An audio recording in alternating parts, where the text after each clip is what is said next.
Okay. So the importance of a dream. Okay, that's what I want to talk about. I was talking a little bit on the radio and I said that I would record it because you couldn't see. I was trying to talk about a graph and a chart on the radio this morning, and it gets a little confusing when no one can see you on the radio. But first of all of us are doing this business for a reason, and we get into doing things for a certain reason. For some of us, there's material things. Some of it's philanthropic reasons. It can be deeper. What we want to do, though, is get to that deeper level. Now, getting to your dream is the important part, and how you get there is going to be done through a lot of questions. So you might be thinking to yourself, I really would love to have ... What is that? Give me an example. Something you really would love to have. Anybody? A boat. A boat. Okay, you already have a boat. I know. Well, I was just saying. All my student loans paid off. Okay, so Tori, you would really love to have all of your student loans paid off. That's great. Okay, what would it mean to you if you had them paid off? That the government wouldn't have me under such a thumb of $950 a month payment. Okay. I would go elsewhere to give, to tithe. Those are my next questions. What would you do with that $950? Yeah. Can you visualize yourself without it? Mm-hmm. And what does that picture look like? And are there other things that you would do with the $950? And there could be some material things with that. Mm-hmm. Maybe there's a car part of it, but you say, I'm not going to get that Always. until I pay off the student loans. But what you're trying to do is develop this vision for your life. Where are you going to go? And you're developing this dream to motivate you to do the things you don't normally want to do Mm-hmm. or get excited about doing. Sometimes that's calling a lead or something like that, or just lead generating. And so what I find that happens with most people, and they think of the word stress as a negative. Stress being a negative, and it's common, and I would think of that generally too. But there's two types of stress. And that's what I want to put on the board and talk about. And so the two types of stress, there's what we normally think of stress is distress. Is that with one S? Distress. I don't know. I'm going to just do it like this. One is. One S and one word. Mm-hmm. Okay. Spelling lesson. I was a math teacher, not an English teacher. I'm going to put a capital S for the stress. That's purposeful, okay?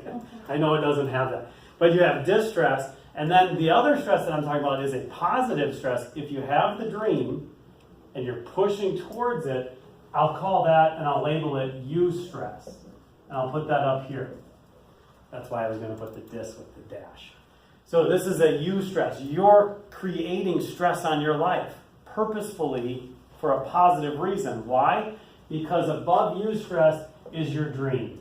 If you have this dream of paying off these student loans, and you get that extra $950 a month, and it leads to X, Y, Z, and you have all these different visions in your life and what it would be like, the financial stress that would go away. To me, some of that dream is paying off my mortgage, and then getting down to, all right, well, what would that mean if I paid off my mortgage? How much extra money would I have? My actual bills, that I need to make every month go down to here. So then when I make above and beyond, I can save and do a lot of different giving and tithing and different things like that. In between eustress and distress is where most of us like to spend our time. That's our comfort zone. Our comfort zone.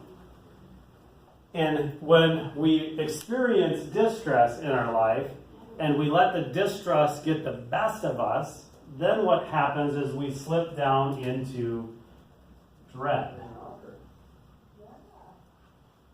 So we have these factors, and what I find is if we had a graph like here over time, that most people are going to spend their lives in this area between distress, and then it'll push them back up into the comfort zone, and they'll hang out there until all of a sudden, they stop doing the things they need to do, and it gets back down to distress. Every now and then the distress gets to be too much, and it brings them down into dread, and we hope that they can move themselves back up and get into at least a comfort zone. a lot of that happens because people don't have a dream they're striving for, and they don't have a eustress that's going to help motivate them and push them towards something bigger. And what are they going after in life? And so if you do have the eustress, then you may be in a comfort zone, and you discover you have a dream, and you put this eustress on, and it starts bringing you up. But then you start experiencing the success. Okay, maybe your goal is in real estate, I want to list 2 houses a month. Okay, you go out in the first week and you get 2 listings. What happens? Comfort zone. Oh, that was good. I'm just going to go back down here. And then you don't call for 3 weeks, and then that becomes habit forming, and it keeps going down. And so we want to continue to have a bigger dream.